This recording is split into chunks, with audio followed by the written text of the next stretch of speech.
menyuruh rakyat Palestina hijrah dari negerinya. Dialah yang buatan Israel itu. Dialah yang buatan Israel itu.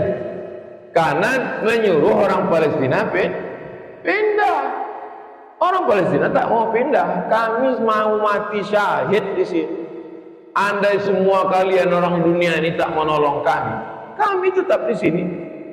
Sejak 1946 sampai sekarang ada orang itu, angka kelahiran tinggi, bom meletup di rumah ini meletup juga.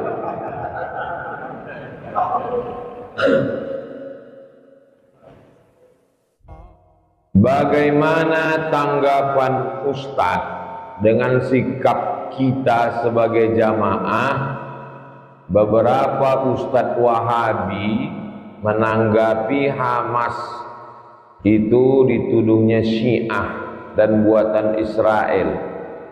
Itulah yang kujelaskan di khutbah tadi.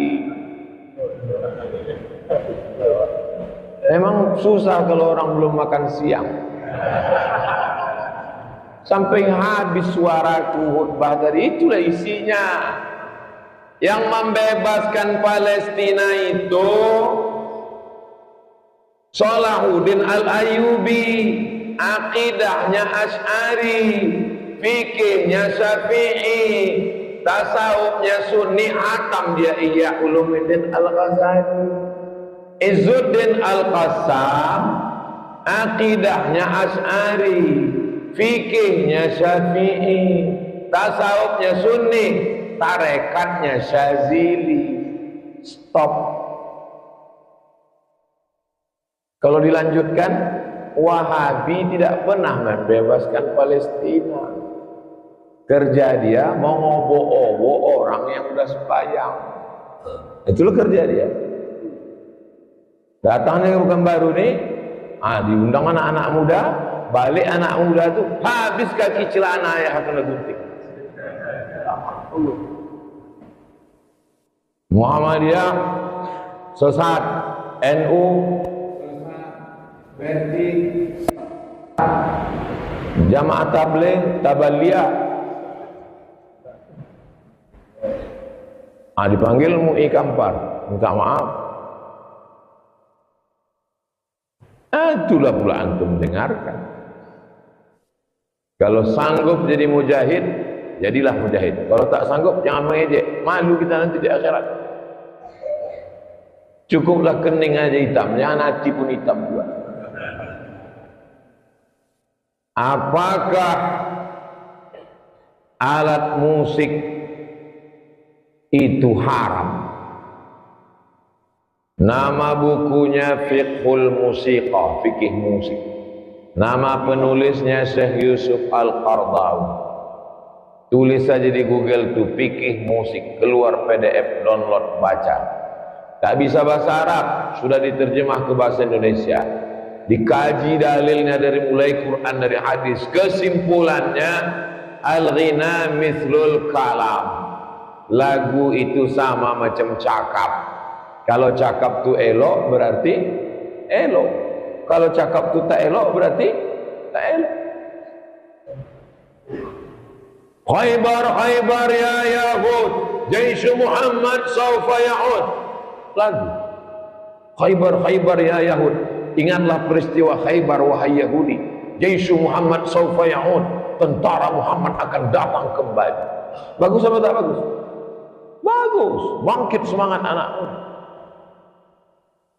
Lagu nikah, barakallah, bagus, apa salah? Yang tak boleh itu lagu mengajak berzina, cinta satu malam. Itu kan kumpul kebo itu. Pulang-pulang berbadan dua. Itulah hasilnya. Hasil dari cinta satu malam. Apa dinyanyikan itu? Mendengarnya pun malu kita. Yang mendengar anak-anak. Menghidupkan sholawat yang diiringi dengan alat musik, organ, alat musik,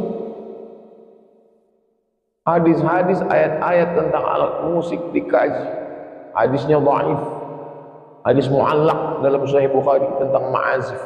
Hadis mu'allaq itu putus sanad.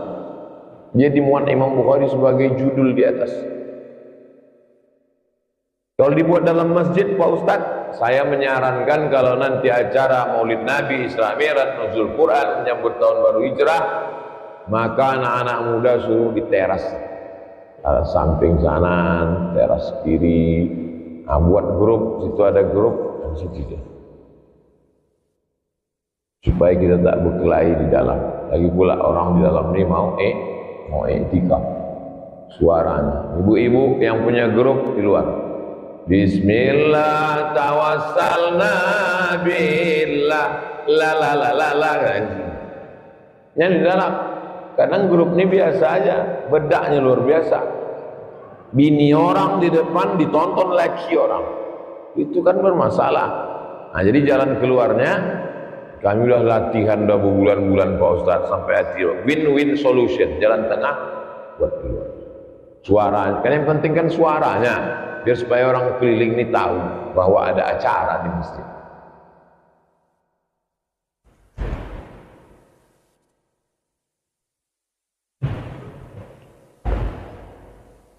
Alhamdulillah masjid musola yang ada di Pekanbaru setiap waktu full majelis ilmu dengan para ustaz. Alhamdulillah ilmunya, tapi jamaahnya hampir semua masjid tamunya adalah jamaah pasti orang tua. Para pemuda anak penerus Islam lebih doyan ke kafe yang menjamur di setiap pelosok. Doyan Android, sedih kita 2 tahun 5 tahun ke depan masjid akan sepi. Karena generasi tua akan lambat cepat akan wafat. Di Lok Semawe ada namanya Ustadz Damanhur, Dr. Damanhur, membuat acara namanya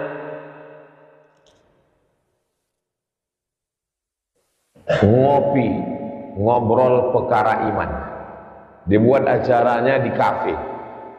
Jadi diminta, Pak kafe kami izin ya, kasih 1 jam. Nah, jadi antum anak-anak muda minta di mana kafe, minta acara, tanya jawab, ngopi, ngobrol perkara iman. Habis 5 menit lagu, sholawat. Habis 5 menit lagu, lagu-lagu religi opik, lagu religi Afgan, lagu religi Pasha Ungu, kan banyak tuh lagu religi diselang-selingi.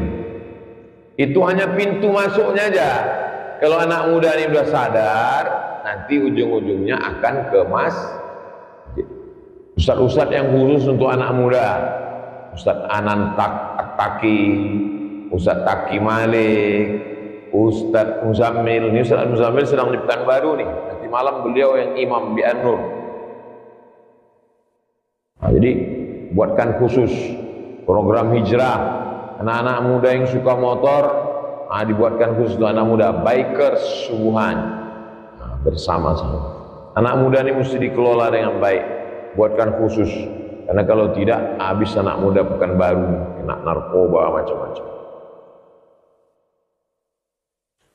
Itulah kaji kita pada siang hari ini.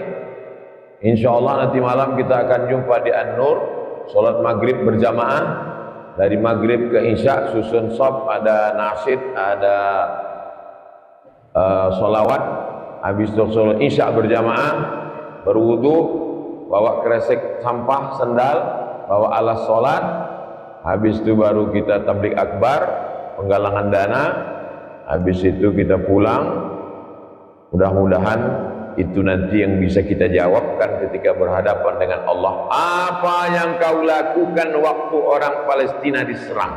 Bisa kita menjawab, walaupun tak seberapa, karena kita bukan kepala negara, kita bukan jenderal, kita tak bisa mengirimkan bom atom ke Israel, tapi paling tidak kita kirimkan donasi dan doa. Insya Allah datang, duduk, dengar, diam, donasi, doa. Itu pun tak bisa, pergi ke jembatan Leton, terjun, mati aja, tak ada guna kita hidup lagi. Untuk niat yang baik-baik, mudah-mudahan kita istiqomah iman dan Islam ala hadhihi niyah ya. Pencerahan terkait 100 tahun setelah peruntukan Bukit Ismail itu kan 1924. Nah, menurut beberapa riwayat akan ada 100 tahun lagi bangkitan. Persis di tahun 2024. Sejak kapan kita pakai kalender Masehi? Sejak kapan kita pakai kalender Masehi? Turki Utsmani 1924. Sekarang 2024. Sejak kapan kita pakai kalender Masehi? Kita pakai kalender Hijriah. Masehi itu kita pakai sejak bergabung dengan PBB, United Nations. Setiap negara punya kalender. Sekjen PBB bingung membuat kalender. Dimintanya lah ke Vatikan. Datang Paus, dikasihnya lah Gregorius kalender. Karena Paus Gregorius membuat kalender namanya Gregorian kalender. Jadi kalau ada ustadz yang ceramah sekarang 100 tahun akan bangkit, ya untuk membangkitkan semangat tak apa-apa. Setiap 100 tahun akan lahir mujahid. Imam Syafi'i di awal tahun hijrah. Imam Syafi'i meninggal 204, maka disebut dia sebagai mujaddid. Al-Ghazali dianggap sebagai mujaddid, pembaharu. 505 biasanya angka kematiannya di awal-awal, berarti 1400 sekian, 1500 sekian. Sekarang 1445, bukan di awal.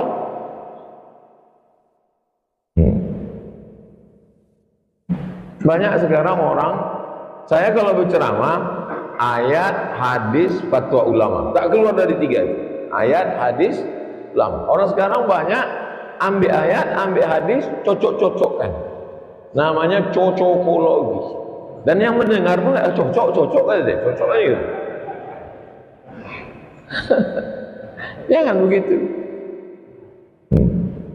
Dua bantahannya. Sejak kapan kita pakai kalender Masehi? Yang kedua, semua mujaddid itu lahirnya, meninggalnya atau kehidupannya itu di awal. Sedangkan kita sekarang di 1445, dia hampir di ujung. Tapi kita tetap, kalau untuk motivasi tak apa-apa, motivasi. Tapi motivasi bagi saya, kita sekolahkan anak kita TK Quran, SD Quran, SMP Quran, SMA Quran.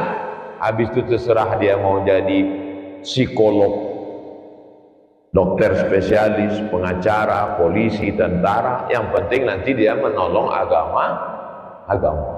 Jangan terlalu berharap pada yang ngawang-ngawang. Banyak orang sekarang yang ada nih tak dibentuknya, yang ngawang-ngawang, yang masih rahasia Allah. Masalah Imam Mahdi, masalah mujaddid, itu serahkan aja kepada Allah. Yang ada nih aja kita urus. Buka TK, rumah Quran. Kami buka tadi sebelum kemari kindergarten Jalan Bakti, menghafal Quran. Di Jalan Lili, di Jalan Paus, di Rimbo Panjang, di Palas. Itulah Yayasan Tabung Wakaf Umat. Saya lebih suka yang real.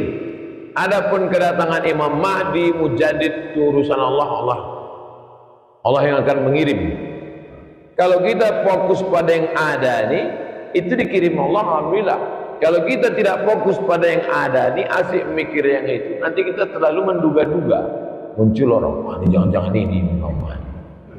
Ini Imam Mahdi. Saya berapa kali orang berbisik ke saya, Ustadz lah Imam Mahdi. Langsung saya jawab, saya imam sholat. Imam Mahdi ada, mujaddid ada. Pertanyaan Ustadz, karena itu adalah yang ada di pikiran sebagian orang. Kita fokus pada yang ada. Yayasan Tabung Wakaf Umat fokus pada yang ada. Bahwa Imam Mahdi ada, Nabi Isa ada, akan turun, itu urusan Allah Subhanahu wa Ta'ala. Kita habiskan energi kita pada yang ngurus ada. Mudah-mudahan dengan masalah Palestina ini makin banyak orang Riau yang mewakafkan tanahnya untuk buka rumah Quran. Selama ini banyak juga yang mewakaf, tapi tanah bermasalah.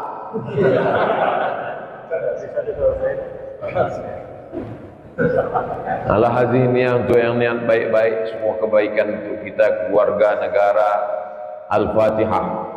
Apa hukumnya orang berpuasa tapi berjualan untuk orang yang tidak berpuasa. Ada 4 orang yang boleh nggak puasa. Pertama, faman kana minkum maridan, sakit. Yang kedua, au ala safarin, musafir, fa'iddatum min ayyamin ukhar, dia nanti ganti di hari yang lain, Syawal, Zulqa'dah, Zulhijjah. Maka dibuat di situ yang boleh membeli ini adalah sakit, dalam kurung surat keterangan dokter. Musafir, melampirkan tiket 89 km. Yang ketiga, wa 'alal ladzina yutiqunahu fidyatun ta'amu miskin, bagi yang sudah tua renta. Bawah nomor 3, tua renta yang tidak perlu surat keterangan, cukup kami cek 60, 70. Yang keempat, ibu menyusukan atau mengandung anak. Jadi kalau dia jualan untuk orang yang boleh berpuasa ini, maka boleh, karena dia menyediakan makanan orang yang tidak mampu, di rumah sakit, ada pasien, pengantarnya, musafir. Tapi kalau itu hanya dijadikan hilah, berkilah, tipu muslihat, menipu, membohong, man ghasyana falaysa minna, siapa yang menipu, membohong, bukan umat Nabi Muhammad sallallahu alaihi wasallam. Kaum muslimin, para pedagang, tutup usahamu selama Ramadan, jam 5 sore jual untuk hanya berbuka puasa. Jauh berjalan banyak dilihat, lama hidup banyak dirasa. Saya punya kenalan jamaah kita, usahanya sudah 40 tahun, setiap Ramadan tutup. Sampai sekarang usaha bisnisnya lancar jalan. Tiap bulan bagi sembako untuk fakir miskin dan duafa. Tiap ada pengajian, habis ngaji datang tumpah ruah jamaah, berkah rezekinya. Adapun yang bakhil, bin medit, bin pelit, bin kikir, bin kedekut, mana rezekinya? Jadi jangan berharap kepada manusia, tapi berharaplah kepada Ar-Razzaq yang memberi rezeki. Nabung 11 bulan, 1 bulan, nggak ada alasan. Ini apa ini bulan puasa ini kami nggak bisa dagang. 11 bulan kau sudah dikasih Allah. Adapun bulan Ramadan, kalaupun mau berdagang sore itu untuk orang yang berbuka puasa. Jangan khawatir buka puasamu nggak laku. Sekarang berlomba-lomba, sampai saudara kita yang tak Islam pun berebut takjil buka puasa. Sekarang kan lagi Ramadan, ya memang Ramadan lah ini. Kita harus menjaga lisan. Tapi karena sudah terbiasa bicara kotor, saya kesulitan untuk menghilangkan kebiasaan ini. Apakah ada tips atau kiat-kiat untuk menghilangkan kebiasaan ini? Ada. Bagaimana caranya? Baca Quran. Setiap ada orang mau ngajak bicara, Bismillahirrahmanirrahim. Inna ja'alna ma'alal ardi zinatan laha linabluwahum ayyuhum ahsanu amala wa inna laja'iluna ma'alaiha sa'idan juruza. Ustaz baca apa tadi? Surat Al-Kahfi. Mana Ustaz baca? Itu tulisannya di atas. Oh, itu Al-Kahfi Ustaz. Iya. Kami udah lama di sini, nggak tahu kami itu surat Al-Kahfi. Nah, kalau kita baca Quran, tapi Pak Ustadz kan nggak mungkin kemana-mana bawa Quran. Siapa bilang nggak bisa kemana-mana bawa Quran? Nih, Quran, buka Quran, nah Quran, nah di Quran, Quran digital, bisa kok baca, baca. Setiap ada orang. Kan nggak mungkin baca Quran terus Ustaz, zikir, lisanan zakira. Siapa itu orang yang bahagia? Qalban syakira, hati yang bersyukur, lisanan dzakira, lidah yang berzikir. Tapi zikirnya banyak sekali Pak Ustadz. Kata Ustadz ini zikirnya subhanallah wa bihamdi subhanallahil azim. Kata Ustadz ini zikirnya astagfirullah. Kata Ustadz ini zikirnya la ilaha illallah. Kata Habib ini zikirnya sholawat. Banyak sekali. Mana yang sudah kau amalkan? Itulah Pak Ustadz. Saking banyaknya satu pun belum. Kata guru saya Syekh Omar Ma'ruf Ali, kata dia, Abdul Somad, kalau kau bingung pilih aja 3. Yang pertama istighfar, yang kedua sholawat, yang ketiga la ilaha illallah. Istighfar. Astaghfirullah Rabbal baraya, astaghfirullah minal khataya, Rabbi zidni ilman nafi'an wa wafiqni amalan salihan, ya Rasulullah salamun alaik, ya rafi'as sya'ni wa daraji, atfatan yazi ratal alami, ya muhainal juhudi wal karami, ya muhainal juhudi wal karami. Man lazimal istighfar, siapa yang memperbanyak istighfar, ja'alallahu lahu min kulli dhiqin makhraja, segala kesempitan hidupnya dilapangkan Allah. Amin. Wa min kulli hammin faraja, segala kesusahannya dibahagiakan Allah. Amin. Wa razaqahu min haitsu la yahtasib, diberi rezeki dari jalan yang tidak disangka-sangka. Cuman kadang kalau kita nggak ngitung, kita nggak tahu udah berapa ini istighfarnya, dihitung. Astaghfirullahaladzim, astaghfirullahaladzim, astaghfirullahaladzim. Pelan. Ini banyak juga saya tengok.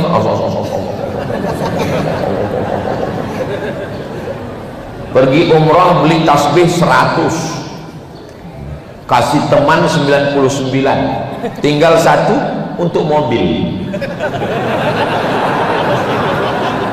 Judulnya ketika mobil bertasbih. Mobilnya masuk surga, yang punya masuk neraka. Itu yang tasbih-tasbih di mobil-mobil itu copot, cabut. Habis dari sini nanti jam 17.45 segera ke situ, ambil mobil. Cukup sudah kau bertasbih 12 hari. Sisanya sisakan untuk aku ya. 11 bulan 12 hari udah mobil itu bertasbih. Kita enggak pernah bertasbih. Astaghfirullahaladzim alladzi la ilaha illa huwal hayyul qayyum wa atubu ilaih. Astaghfirullahaladzim alladzi la ilaha illa huwal hayyul qayyum wa atubu ilaih. Datang orang ngajak bicara aib orang, gimana kabarnya anak syanu, suami syanu, anak syanu, menantu syanu. Astaghfirullahaladzim alladzi la ilaha illa huwal hayyul qayyum wa atubu ilaih. Setelah itu sholawat, apa pula somat. Jamaah ini menjelang berbuka ini nyari gara-gara aja. Solawat. Man lazimal istighfar, siapa yang memperbanyak solawat. Man sholla alaiya sholatan, siapa yang bersolawat kepadaku 1 kali, sallallahu alaihi biha asra, Allah balas 10 kebaikan. Amin. Wa huttat anu asyara sayiat, ditutupi, dihapuskan 10 kesalahan. Wa rufi'at lahu asyara darajat, dinaikkan 10 darajat tingkatan. Bersolawat. Allahumma salli ala Sayyidina Muhammad wa ala ali Sayyidina Muhammad. Allahumma salli ala Sayyidina Muhammad wa ala ali Sayyidina Muhammad. Allahumma salli ala Sayyidina Muhammad wa ala ali Sayyidina Muhammad. Allahumma salli ala Sayyidina Muhammad wa ala ali Sayyidina Muhammad. Allahumma salli ala. Kadang kalau kita banyak duduk dengan orang ngobrol-ngobrol, kita nggak punya teman, kita bingung sendiri. Akhirnya kita ngeliat handphone. Tapi kalau kita punya zikir, terserah kalian mau ngomong apa, aku sibuk dengan zikirku. Allahumma sholli ala sayyidina. Tapi yang kerja di kantor dinas, kantor wali kota, kantor bupati, kantor gubernur, ASN, jangan gara-gara berzikir lalu orang ngantri terbengkalai. Gimana KTP dan surat nikah kami, Pak? Allahumma sholli ala sayyidina Muhammad wa ala ali sayyidina. Ini kalau pas lagi kosong, Allahumma sholli. Jangan mentang-mentang mau ngelak, ngeles, lalu kemudian sholawat dijadikan sebagai alasan. Sore-sore pakai motor nggak pakai helm, ditangkap sama Pak polisi. Prit! Mana STNK PKB? Allahumma sholli ala sayyidina. Kata Pak polisi, emang ente aja yang ngaji? Aku datang juga pengajian Ustaz Somad, bukan kau aja. Kena tilang juga. Pertama istighfar, kedua sholawat, yang ketiga afdalul zikri fa'lam annahu la ilaha illallah, la ilaha illallah, la ilaha illallah, la ilaha illallah. Kenapa orang yang berzikir itu ada yang menggerakkan kepalanya, Pak Ustadz? Itu zikir tariqat. Tariqat itu cara, metode. Tarekat Naqsyabandiyah pakai metode di dalam. La ilaha illallah. Naqsyabandiyah. Tarekat Syattariyah di dalam juga ada. La ilaha illallah. Bagi kita yang tidak beramal itu, ya nggak usah ikut, jangan ikut-ikutan. Ini banyak nih, tengok orang goyang, digoyang juga. Pas ditanya, kok kenapa goyang? Embuh.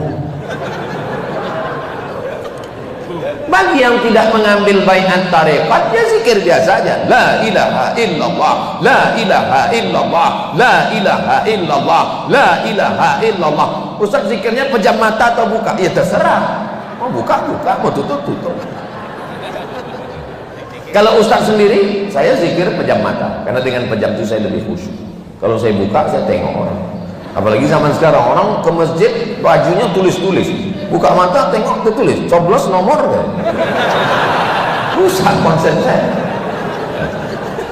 Saya kalau zikir pejam mata, la ilaha illallah, la ilaha illallah, la ilaha illallah. Suara masuk ke telinga menambah khusyuk. Di mana letak zikir itu? Ala bidzikrillahi tatma'innul qulub.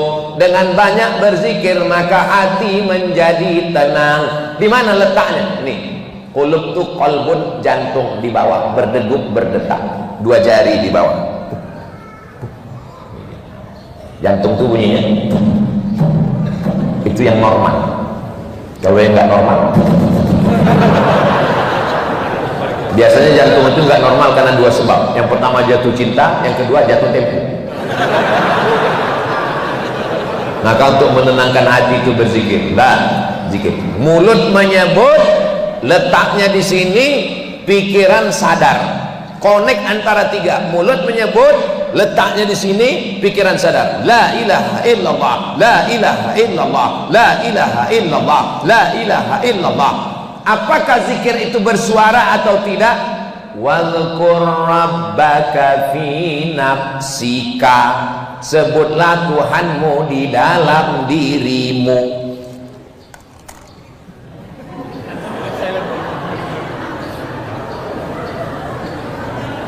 Zikir itu di dalam, enggak keluar. Kata Imam Abdurrahman As-Suyuti, Jalaluddin Abdurrahman As-Suyuti, makna ayat wazkur rabbaka ka itu Nabi Muhammad. Nabi Muhammad disuruh berzikir di dalam karena dia sudah selamat dari waswasah gangguan setan. Maka kalau mau mengusir gangguan setan dengan zikir yang kuat. Makanya kalau meruqyah itu kan kuat. Meruqyah orang yang kerasukan setan itu kuat. Cobalah meruqyah.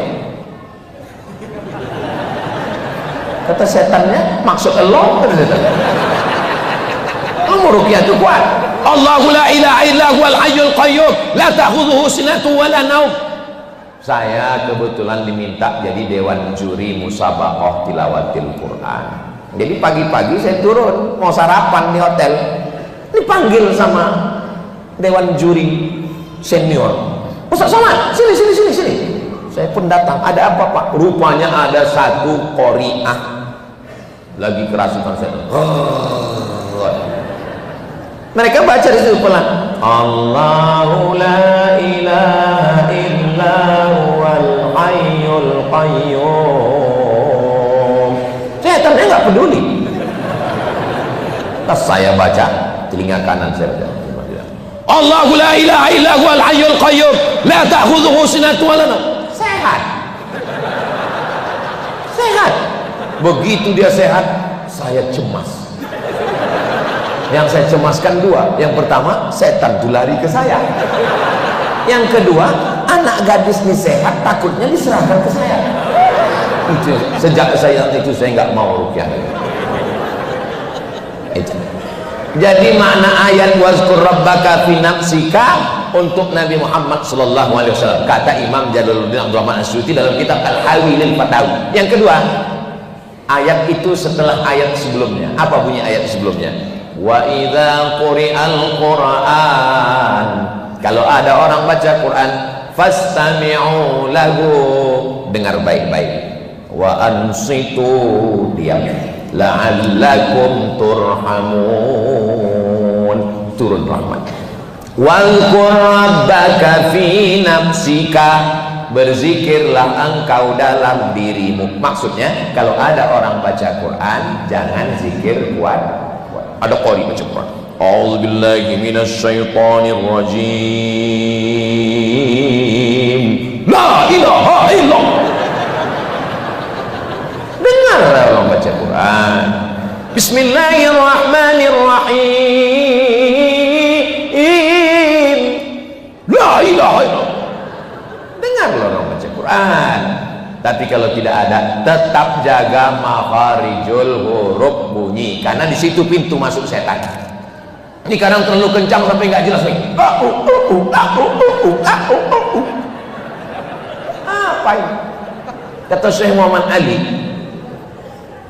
paman dari ibu saya, masih keluarga kami, adik nenek saya. Kata beliau almarhum, dia murid Sayyid Alawi bin Abbas Al-Hasani Al-Maliki, setan bisa masuk melalui zikir yang tidak tepat menurut sunnah. Maka panjang pendek yang sebat, la ilaha illallah, la ilaha illallah. Kalau tidak, di situ pintu masuk setan. Nauzubillah, hati-hati, itu namanya sesat di jalan yang lurus. Nauzubillah, hati-hati, jangan terlalu jauh. Sejauh ini yang paling jauh. Kebetulan saya sedang ikhtiar mencari jodoh. Salah satu yang diutamakan, jangan kemana-mana, kita lanjutkan setelah yang satu. Dulu kami sama Ustaz Fahmi Salim waktu di TV gitu. Sekarang saya udah nggak masuk TV lagi. Dari yang harus diutamakan dari yang empat itu Pak Ustadz, dari keturunannya, apakah saya boleh menikahi seorang wanita yang memiliki latar belakang keluarga yang tidak baik tapi saya sangat mencintainya?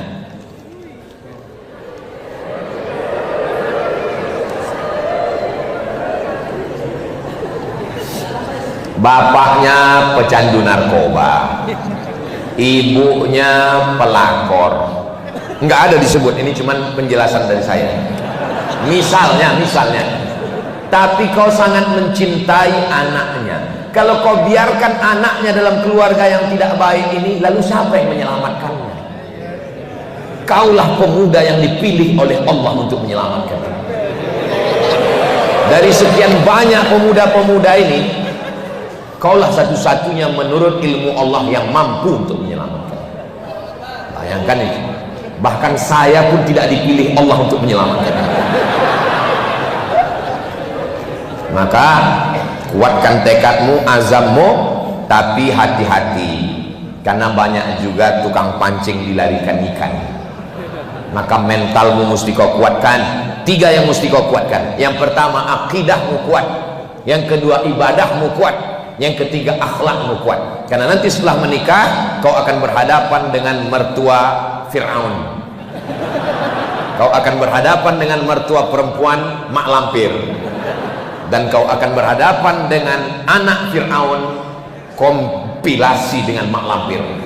Kau bayangkan itu. Jadi kau mesti kuat-kuat mental. Insya Allah saya yakin dan percaya, walaupun saya jauh di Riau, Sumatera, insya Allah kau akan di backup oleh 2 ustadz sebelah kananmu ada Ustadz Dery Sulaiman, sebelah kirimu ada Ustadz Fahmi Salim, dan kalau macam-macam tongkatnya sudah siap untuk memukul kepala mertuamu itu.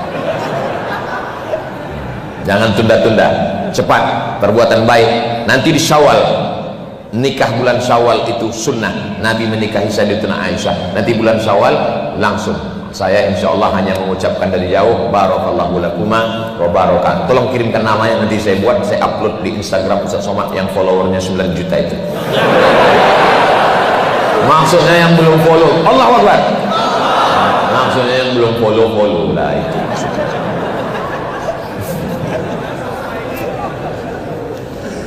Selama bulan suci Ramadan ini ada sebuah hadis yang kerap kali saya dengar. Man fariha bidukhuli Ramadan haramallahu jasadahu 'alan niran. Siapa yang senang menyambut datangnya bulan Ramadan, diharamkan Allah jasadnya masuk dalam api neraka. Ini adalah hadis yang di dalam kumpulan hadis palsu pun dia nggak ada, saking palsunya. Saking palsunya, di dalam buku-buku hadis palsu pun nggak ada. Sebagian orang ada mengatakan katanya ketemu di Durratun Nasihin. Kitab Durratun Nasihin hanya boleh dibaca oleh orang yang punya ilmu tentang hadis sahih, hasan, dhaif, palsu. Boleh kami beli kitab ini? Boleh. Yang sudah ditahqiq oleh siapa namanya Ustaz? Kayak Amal Lutfi Fathullah almarhum, Allahumma fillah warhamhu. Itu disertasi S3 beliau. Jadi nanti kalau ketemu hadisnya dia akan sudah ditahqiq. Ini sahih, ini dhaif. Kata Hadratus Syekh Muhammad Hashim Asy'ari, pendiri Nahdlatul Ulama, beberapa hari lalu diposting di FB Ustadz Abdul Wahab Ahmad. Jangan membaca kitab Durratun Nasihin bagi yang tidak punya ilmu, yang tidak bisa membedakan mana hadis sahih, hasan, sahih dan maudhu, karena dikhawatirkan terjerumus dalam hadis palsu. Salat Isya tertinggal dan salat tarawih juga tinggal beberapa rakaat. Maksudnya terlambat. Masuk ke masjid, orang sudah sholat tarawih, sedangkan ingin berjamaah. Yang dikerjakan dulu sholat isya atau sholat tarawih? Sholat isya. Orang yang langsung sholat tarawih enggak sholat isya, maka tidak ada sholat tarawih sebelum sholat isya. Sholat apa yang antara maghrib ke isya? Sholat awabin. Tapi sholat awabin itu katanya inatar midul fisal, ketika panas terik. Itu hadis sahih. Hadis sahih sholat awabin inatar midul fisal, ketika anak onta tidak bisa menempelkan lambungnya ke lantai pasir panas, kira-kira jam 10, jam 11 menjelang zuhur. Itu sholat awabin, hadisnya sahih. Hadis sholat awabin yang dari maghrib ke isya 6 rakaat, hadisnya dhaif. Tapi hadis dhaif pun boleh dipakai kalau cukup 5 syarat. 1, bukan masalah akidah. 2, bukan masalah dalil halal haram. 3, tidak ada periwayatnya yang kazab, pendusta. 4, masih bermaung di bawah hadis sahih. 5, fadail a'mal, motivasi beramal. Apa kata Imam Muhyiddin Abu Zakaria Yahya bin Syaraf An-Nawawi? Ajma'al ulama ijma' ala jawazil amal bil hadis dhaif. Ijma' ulama boleh beramal dengan hadis dhaif. Allahumma lakas sumtu dhaif. Dhahaba az-zama'u wa batallatil uruq wa sabatal ajru dhaif. Allahumma barik lana fima razaqtana dhaif. Jadi kalau cerita nggak boleh dhaif, terus yang doa makan yang sahih bismillah. Itu cuma yang sahih. Jadi kalau nanti lihat ada orang makan bismillah, 2 kemungkinan. Pertama, dia hanya berpegang pada sahih. Yang kedua, lapar kali dia.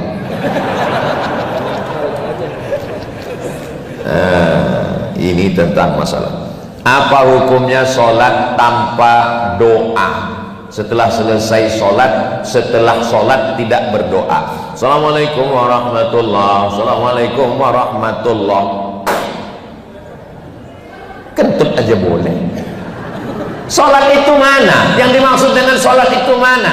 Aqwalun, ucapan, wa af'alun, perbuatan, mufattatahatun bitakbir, dibuka dengan takbiratul ihram, wa muhtatamatun bitaslim, ditutup dengan salam.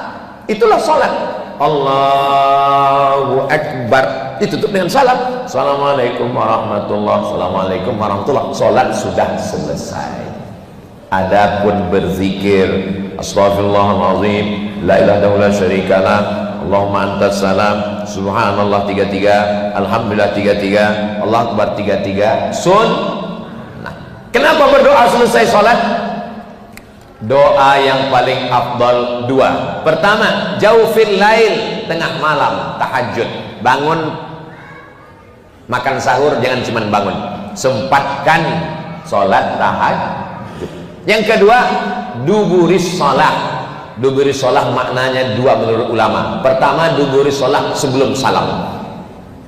Fil alamina innaka hamidum majid. Sebelum salam tetap ada doa. Allahumma fir lima qaddamtu wa ma akhartu wa ma asrartu wa ma alamtu wa ma asraftu wa ma anta a'lamu bi minni antal muqaddimu wa antal muakhiru la ilaha illa anta subhanaka inni kuntu minadh dhalimin. Allahumma inni a'udzubika min adzabi jahannam wa min adzabil qabri wa min fitnatil mahya wal mamat wa min syarri fitnatil masiihid dajjal.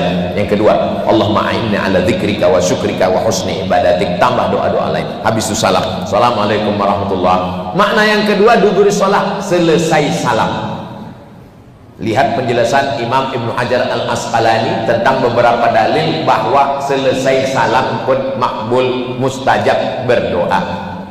Bagaimana kalau doa itu dipimpin oleh imam? Ad-da'i wal mu'amminu fil ajri sawa. Yang berdoa dan yang mengaminkan pahalanya sama. Itu menunjukkan bahwa ada yang berdoa, ada yang mengaminkan. Dua, qad ujibat da'watukuma. Doa kalian berdua dikabulkan Allah. Doa kalian berdua. Siapa yang berdoa? Nabi Musa. Yang satu lagi siapa? Nabi Harun. Nabi Musa berdoa, Nabi Harun mengaminkan. Itu salah satu dalil ada yang berdoa, ada yang mengaminkan. Tiga, Nabi pernah mengucapkan amin, amin, amin. Siapa yang berdoa? Malaikat Jibril. Nabi Muhammad mengaminkan. Nabi mengaminkan doa sahabat.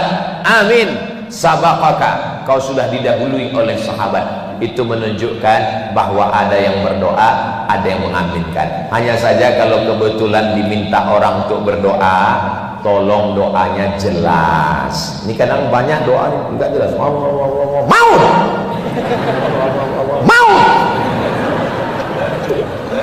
Sesungguhnya ketika imam baca doa, dia sedang mendidik jamaah. Mungkin ada mu'alaf yang baru masuk Islam. Enggak Pak Ustadz, semuanya orang Islam. Memang udah lama Islam, tapi baru sekali inilah ke masjid. Ada anak-anak kecil yang sedang menghafal doa. Ketika nanti dia pulang ditanya sama emaknya, nah gimana doa imam tadi? Mau.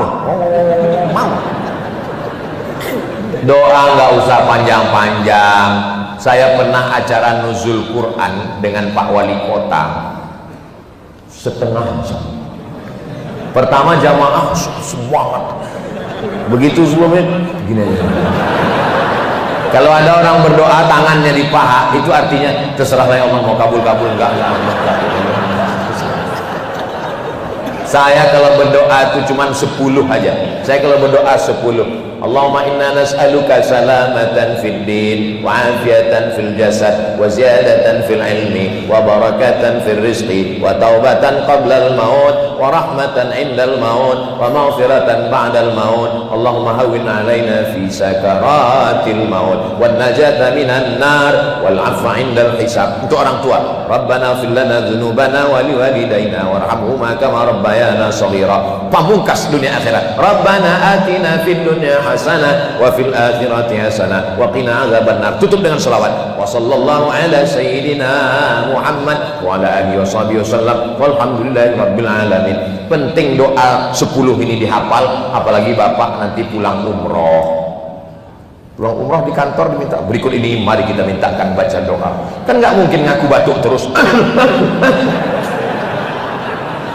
Masa batuknya udah 2 tahun nggak sembuh-sembuh.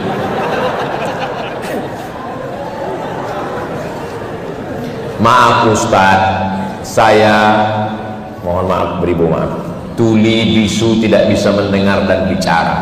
Apa hukumnya membaca Quran dengan isyarat, membaca Quran dengan braille? Saya dibawa pagi tadi ketemu dengan seorang doktor, namanya Doktor Ridwan, calon profesor tunanetra. Maka dia tetap bisa. Tapi ini masalahnya Pak Ustadz adalah tuli bisu. Maka dia membaca dengan huruf braille, dibacanya dalam hatinya, karena dia pakai isyarat, yang bahasa isyarat itu untuk menjelaskan kepada orang lain.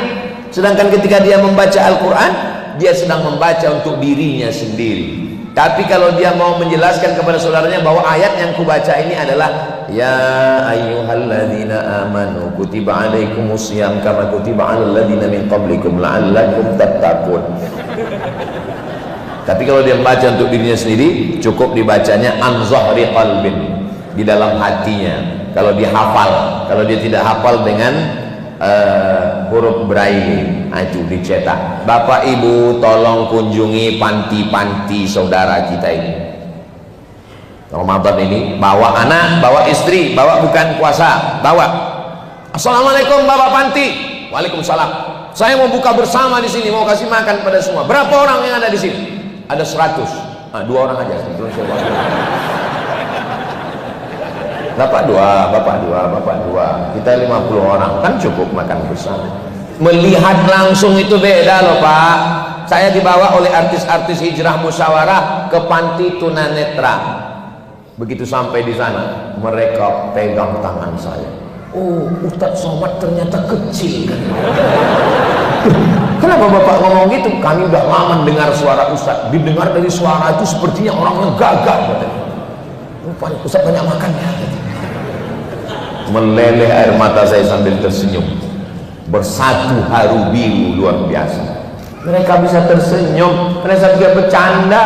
Kita yang merasa, kalau kita rasa hidup ini lelah, hidup ini capek, hidup ini menegangkan, mereka merasa mereka adalah orang-orang yang berbahagia dengan pemberian Allah Subhanahu wa ta'ala. Saudara kita luar biasa. Mereka malah bertanya tentang baca Quran. Ya, anehnya orang yang diberi Allah nikmat cukup, pendengaran cukup, pertanyaannya bukan masalah baca Quran, masalah marah yang nanya. Kira-kira nanti kalau sholat pakai mukena bunga-bunga boleh nggak ya? Kami tidak paham bacaan sholat. Apakah sholat kami tidak sah? Paham secara global saja, nggak perlu secara detail. Inna sesungguhnya sholati, sholatku, wa nusuki, ibadahku, wa mahyaya, hidupku, wa mamati-matiku. Nggak perlu secara detail, umum saja. Alhamdulillahirabbil alamin. Segala puji bagi Allah. Ar-Rahmanir Rahim, Maha Pengasih Penyayang. Malik Yaumiddin. Iyyaka na'budu wa iyyaka nasta'in. Secara umum saja paham. Adapun Al-Quran, mendengarnya saja dapat pahala. Interaksi kita dengan Al-Quran ini 5 tangga. 1, 2, 3, 4, 5. Pertama dengar dulu, dengar. Wa idza quri'al Quran. Kalau ada orang baca Quran, fastami'u lahu, dengar baik-baik. Wa ansitu, diam, la'allakum turhamun. Dengar aja dapat pahala, apalagi baca. Anak tangga pertama. Naik anak tangga yang kedua, mulai meniru bagaimana tha, bagaimana wa, bagaimana a. Alladzina idza asabathum musibah qalu inna lillahi wa inna ilaihi raji'un. Mulai membaca. Rubbatanil Quran wal Quran yal'anu. Berapa banyak orang baca Quran dilaknat oleh Quran. Kenapa dilaknat Quran? Karena salah baca Quran. Alhamdulillah Pak Ustaz, saya nggak pernah salah baca Quran. Kenapa? Saya nggak pernah baca. Lebih baik pernah salah karena baca daripada nggak pernah salah karena nggak pernah baca. Dengar, habis dengar, baca. Yang ketiga, paham. Beli Quran yang potong-potong terjemah. Ya ayyuha, hai orang-orang, alladzina, yang amanu, beriman, kutiba, diwajibkan, alaikum, bagi kamu, siyam, puasa, kama, sebagaimana. ada tajwidnya, merah, hijau, kuning, idgham, gunnah, ikhfa, qalqalah. Ada tajwidnya, tafsirnya, ada ayatnya, ada terjemahnya, ada asbabun nuzulnya, ada tafsirnya. Langkah ketiga. Yang keempat, amalkan. Yang kelima puncaknya, khairukum, orang yang paling mulia di antara kamu, man ta'allamal Qur'an, belajar Quran dan mengamalkan Al-Qur'an. Jadi 5 tangga ini jangan dipotong. Jangan merasa puas hanya dengan mendengar, baca. Jangan merasa puas dengan baca, paham. Jangan merasa puas dengan paham, amalkan. Jangan merasa puas amal pribadi, ajarkan. Tapi jangan dipotong. Datang nenek-nenek ke saya nangis, Ustaz, nenek kenapa? Saya nonton TV, Ustaz, di TV itu Ustaznya ngomong baca Quran nggak tahu artinya, nggak ada pahalanya. Saya jelaskan, ini 5 tangga nih. Oh, kalau gitu saya di tangga kedua ya Pak Ustaz. Jelaskan posisi dia supaya dia meningkatkannya ke atas, supaya mencerdaskan umat, insya Allah. Apakah Dajjal nanti muncul di Iran, Pak Ustaz?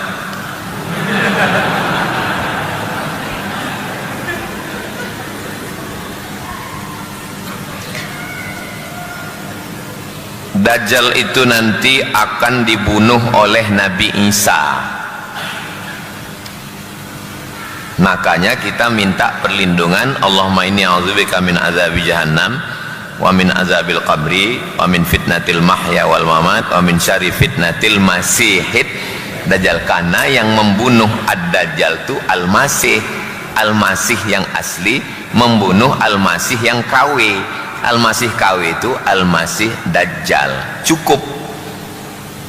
Adapun masalah Iran ini simple, sederhana.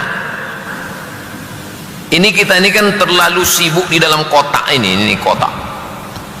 Sibuk sini. Sekarang saya bawa keluar kotak. Out of the box. Keluar kita sebentar. Masalah Iran ini adalah masalah minyak. Jelas? Masalah minyak. Karena Amerika krisis minyak. Dia tak punya minyak. Minyak yang banyak di mana? Di Venezuela. Makanya dikirimnya lah tentara cuma 20 orang pakai heli yang tak berbunyi.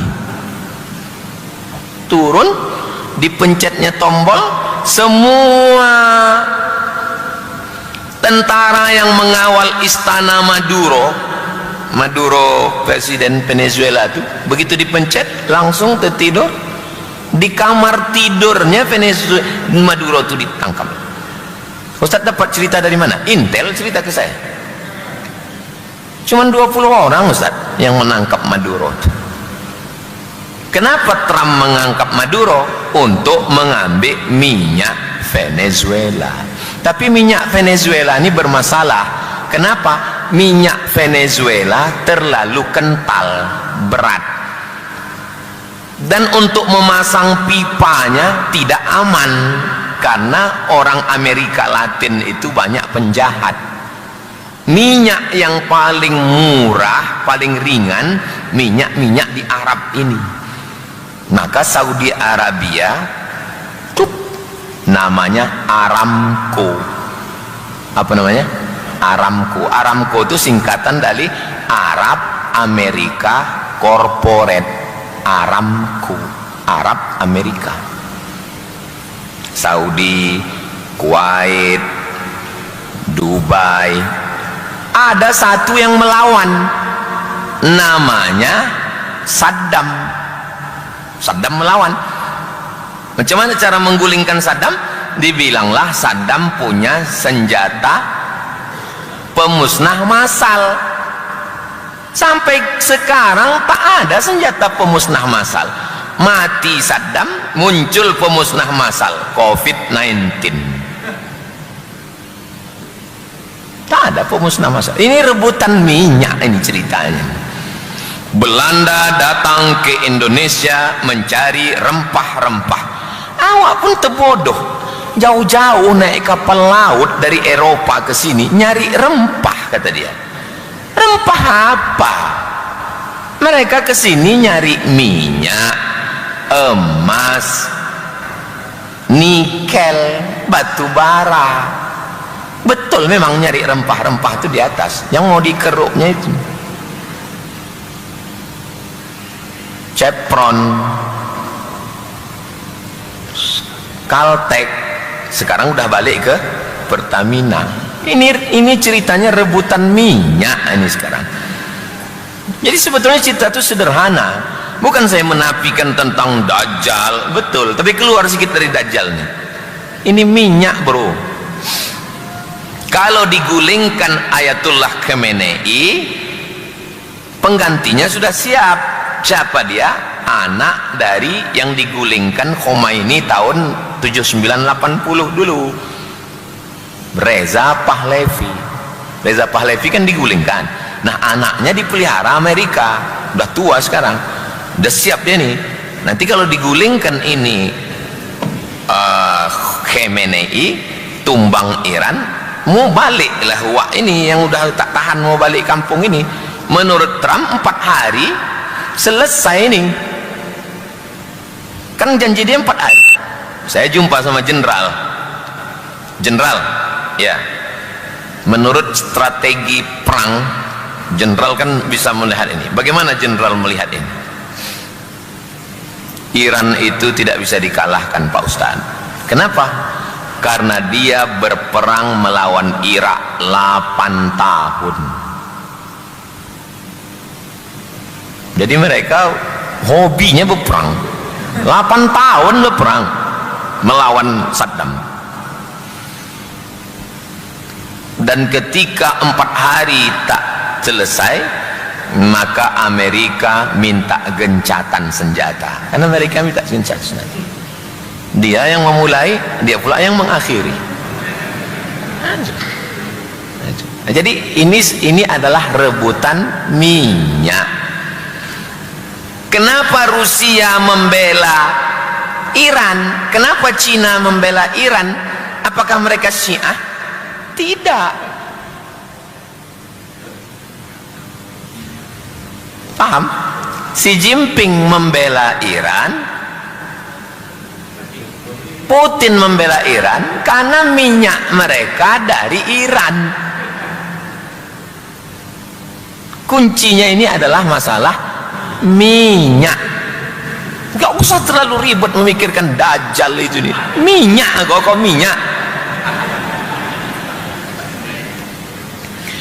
Waktu Jepang dihantam oleh Amerika, maka Jepang ke pulau yang ada di situ cuma sushi, ikan. Sedangkan dia punya produsen mobil, minyaknya tak ada. Maka Jepang mencari minyak, datanglah mereka kemari. Ngapain Jepang jauh-jauh kemari? Minyak. Jelas? Sederhana ini, simple, rebutan minyak. Oke, kalau memang Ustadz bilang minyak, Venezuela ditumbangkan presidennya, Iran mau ditumbangkan, Irak Saddam Hussein ditumbangkan, kemudian Libya Muammar Gaddafi ditumbangkan. Indonesia kenapa tak ditumbangkan? Karena Indonesia tak perlu ditumbangkan pun dikasihnya minyaknya. Ambil lah, ambil. Jelas? Saddam tak mau, setetes kalian tak akan kukasih, kata Saddam. Kita enggak. Berapa ratus tahun Caltech Chevron mengisap minyak kita. Anak sakai di atas pipa, gambar anak sakai berjalan di atas pipa. Di dalam pipa itu minyak hitam, emas hitam, black gold. Anak sakai tak bercelana di atas pipa, untuk menggambarkan bagaimana minyak Riau disedot, dan Riau tak dapat apa-apa. APBN Indonesia ini 3.000, berapakah APBN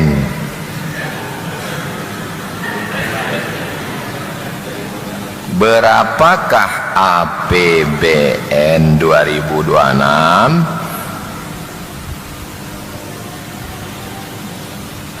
APBN lain beritanya sekarang 3.000 sekian APBN, 1.000-nya dari Riau, dikumpulkan dari Sabang sampai Papua. Itu APBN nih 3.000 sekian, 1.000-nya dari Riau. Artinya apa? Negara ini sepertiga duit belanja negara ini dari Riau. Hebatnya Riau. Tak usah ceritakan, sakit hati kita. Sedang terjadi fenomena di mana anak muda sekarang sulit sahur hingga dini hari dan menyebabkannya mengantuk dan tidur di pagi hari. Bagaimana pandangan Islam tersebut? Fenomena di mana anak muda sekarang sulit tidur sehingga begadang, tak bisa tidur, akhirnya begadang, main game online, makan cepat saji, fast food, kemudian minum kaleng, gitu terus setiap malam. Begadang, main game, cepat saji, fast food, kirim, datang, terus minum kaleng. Itu dia mau cepat ke alam barzakh. Kanker, gula, jantung, cepat. Kalau mau sehat, ikuti ajaran Islam, tidur malam, jangan minum kaleng, minum air putih, minum teh pakai gula aren. Saya kalau di rumah hari Selasa, hari Rabu, hari Kamis minum teh pakai gula merah, gula aren. Gula putih itu white poison, white putih, poison racun putih, kena diabetes. Jaga kesehatan. Jangan minum kaleng, minum kotak, itu gulanya tinggi. Anak SD kena gula. Kok bisa anak SD kena gula? Pagi, siang, malam dikasih emaknya minum. Micin, penyakit semua, kasihan. Kok bisa mereka dapat label sudah bebas dari POM, pengawas obat dan makanan? Zolim.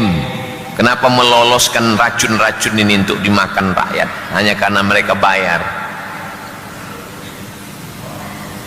Jadi kalau mau sehat, jangan makan racun. Saya sudah bayar zakat penghasilan setiap bulan dan sisanya saya tabung. Jika tabungan saya sampai nisab, apakah saya wajib bayar zakat juga setiap 1 tahun? Ini tabungan. Dah. Berapa nisab tabungan sekarang?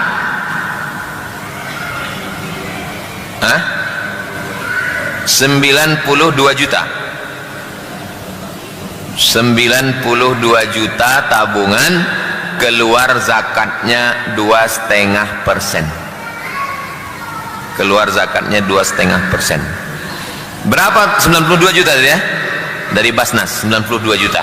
Tabungan Bapak baru sekarang 80 juta. Belum. Berapa tabungan Bapak sekarang? 90. Belum. 92. Pet. Ambang batas 92. Sudah kena. Tapi baru wajib dikeluarkan kalau kena 1 haul. 1 haul setahun. Catat. Kapan dia 92 juta? 92 juta tanggal 10 Maret. Kebetulan ini balik iktikaf pas 92 juta. Memang Lailatul Qadar tadi malam Pak Ustaz. Kenapa? Balik iktikaf pas 92 juta. Catat. duit aku mencapai nisab tanggal 21 Ramadan. Dah. Kapan baru wajib dikeluarkan zakatnya? 21 Ramadan tahun 1448 baru keluar. Saya ajari bagaimana caranya supaya tak berzakat. Gini caranya. Berapa duit Bapak? 90 juta. Belum. Tapi bulan muka 92 Pak Ustadz. Belikan ke tanah. Ada tanah kaplingan di situ. Berapa harga tanah kaplingan? 70 juta. Dah 90 potong 70 tinggal 20. Kau tak berzakat. Duit aku 20. Dah naik lagi, naik, udah 80. Ini bulan muka nih 92 nih. Belikan ke motor. Bisa seumur hidup tak berzakat. Itulah maka orang jangan hanya ngaji fikih saja. Kalau ngaji fikih otaknya main. Ngaji itu 3: fikih, akidah, akhlak. Fikih, akidah, akhlak. Kalau hanya ngaji fikih nanti jahatnya. Akidah sifat 20 wujud kidam bako. Apakah saya wajib bayar zakat juga setiap 1 tahunnya Pak Ustadz? Dapat duit bulan ini 10 juta, keluar 2,5%. Dah. Dapat duit ini 10 juta, keluar 2,5%. Dapat duit 10 juta, keluar 2,5%. Duit yang dapat tadi itu tidak lagi dizakati karena sudah dikeluarkan zakatnya duluan untuk 1 tahun. Jelas? Untuk setahun udah. Maka punya 2 tabungan. 1 tabungan untuk gaji yang udah dikeluarkan, 1 tabungan untuk yang belum dikeluarkan. Nggak apa-apa punya 2 nomor. Jangankan 2 nomor, 2 yang lain aja boleh. Boleh 2 nomor. Nah, ini tabungan untuk yang sudah dikeluarkan zakatnya. Ini untuk yang belum dikeluarkan zakatnya. Mesti begitu, jangan dicampur, nanti bingung sendiri. Mohon penjelasan mengenai zakat emas perhiasan dan emas batangan. Zakat perhiasan ibu. Ibu yang punya cincin, gelang, anting, subang, rantai, gelang kaki, kerincing-kerincing, maka cara mengeluarkan zakatnya 2. 1, dikumpulkan semua gelang, cincin, rantai, anting, subang, kumpulkan semua, timbang, keluarkan zakatnya sekali seumur hidup. Cincin, rantai, subang, anting, gelang berapa? 1 on. 1 on berarti 100 gram. 1 gram sekarang 3 juta. 100 gram berarti 300 juta. 300 juta keluar 2,5% berarti 7,5 juta. Keluarkan 7,5 juta. Ini zakat perhiasan saya seumur hidup sekali. Ini cara yang pertama. Cara yang kedua, pakai nisab. Nisab perhiasan emas, nisabnya 200 keping. 200 keping uang dinar. Sekeping uang dinar beratnya 4,25 gram kali 200 keping sama dengan 850 gram. Ibu kumpulkan semua gelang, rantai, cincin ibu, ditimbang sekilo. Sekilo berarti 1000 gram kali 3 juta berarti 3 miliar. Berarti ibu keluarkan zakatnya 2,5%. 1 miliar 25 juta, 3 miliar 75 juta. Udah jelas? Kalau emas ibu di atas 850 gram pakai cara ini. Tapi kalau emas ibu di bawah 850 gram pakai cara ini. Jelas? Dari angguknya tak jelas ini? Jelas kan? Nah, udah. Ini untuk perhiasan ibu. Kalau bapak punya gelang, punya cincin, punya emas, punya anting, itu bukan perhiasan. Karena yang punya perhiasan itu perempuan. Jadi bapak-bapak yang punya gelang, cincin, emas, anting, itu adalah tergolong emas batangan. Emas batangan nisabnya 85 gram. Setiap 85 gram zakatnya 2,5%. Bapak punya cincin, gelang, anting, suang, tak pernah dipakai. Waktu beli ada duit, beli. Ada duit, beli. Ada anak muda, setiap ada duit beli cincin, beli gelang. Rencana menikah belum dapat, tapi udah terkumpul 100 gram, sudah kena nisab. 100 gram kali 3 juta berarti 300 juta. Keluarkan zakatnya 2,5%, 7,5 juta. Jelas? Katanya ada emas yang tak ada zakatnya, emas paino, emas selamat, itu tak ada zakat. Itu tentang zakat emas. Minta tolong ambilkan. Yang ini mengatakan zakat fitrah itu 2,5 kilo, yang ini mengatakan 2,7 kilo on, yang ini mengatakan 3 kilo. Poning kepala kami, Pak Ustadz. Berapa sebetulnya, Pak Ustadz? Maka dicari mud. Takaran zaman Nabi itu namanya mud. Setelah dicari-cari mud yang ada di perpustakaan, yang ada di museum-museum, akhirnya ditemukanlah mud itu sebesar ini. Saya dapat hadiah ini dari Syekh Muhammad Jabir, adik Syekh Ali Jabir. Ini replikanya, yang aslinya di museum. Sebesar inilah mud zaman Nabi itu. Diisi beras penuh. Masukkan ke tapak tangan, kafain,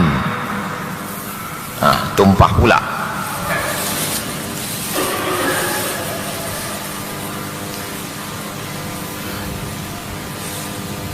Kalau tapak tangan orang Arab 2 genggam dia. Ini karena ketek. Kalau tapak tangan orang zaman Nabi itu katanya penuh. Awak kecil. Nah, biarkan dia membumbung, jangan diratakan. Yang meratakan itu tukang jual boe. Awak jangan hitung-hitung, biarkan dia membumbung berlebih. Ini 1 mud. Perempuan yang tak bisa puasa karena tua renta, maka dia 1 hari minimal membayar ke fakir miskin 1 mud. Sebesar apa 1 mud? Seginilah 1 mud. Kalau zakat 4 mud. 1 mud dah 4 mud.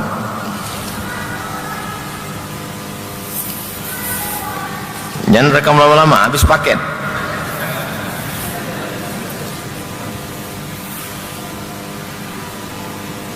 Dua mud.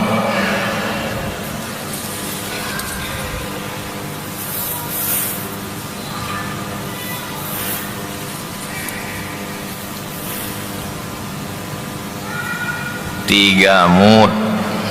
Ini juga dipakai untuk berwudu. Nabi berwudu dalam hadis 1 mud. Segini air yang dipakai itu Nabi. Bukan saya melarang bapak menghidupkan keran. Nah ini Ustaz kau menyindir, enggak. Nabi itu hemat. Nanti kita praktekkan berwudu 1 mud.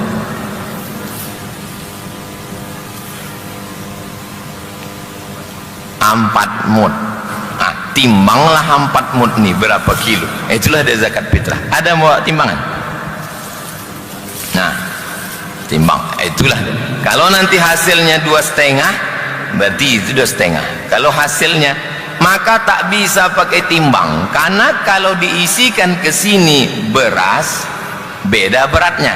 Kurma beda lagi, karena zakat itu 4. Yang pertama kurma, yang kedua gandum, yang ketiga kismis, yang keempat susu kambing yang dijemur, mentega.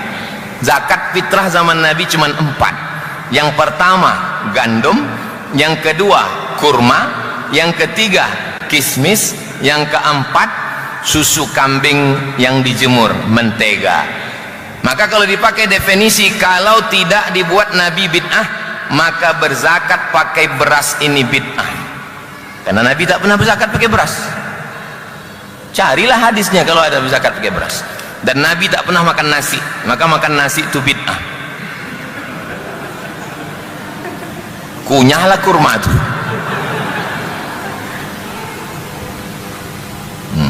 Nanti timbang ini berapa berat. Saya mengikut pendapat yang mengatakan 1 mud ini 7,5 ons. Jadi kalau 7,5 ons 1 mud, 4 mud berarti 3 kilo. Saya balik ke Pekanbaru ini bulan Ramadan 2008. Sampai sekarang 2026, udah 18 tahun, saya pakai pendapat 1 sok 4 mud 3 kilo. 3 kilo. Tapi saya tak menyalahkan yang pakai 2,5, saya tak menyalahkan yang pakai 2,7, saya tak menyalahkan yang pakai 3 kilo. Kalau kebetulan lebih, ternyata nanti di akhirat, hai Abdul Somad, ternyata zakat fitrah itu 2,5, berarti yang 0,5 kilo dari tahun 2008 itu terhitung sedekah. Cuman yang saya takutkan, ternyata di akhirat rupanya yang betul 3 kilo.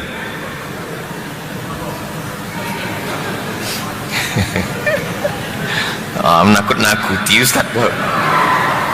Al-Hazihin Niyah Al-Fatihah.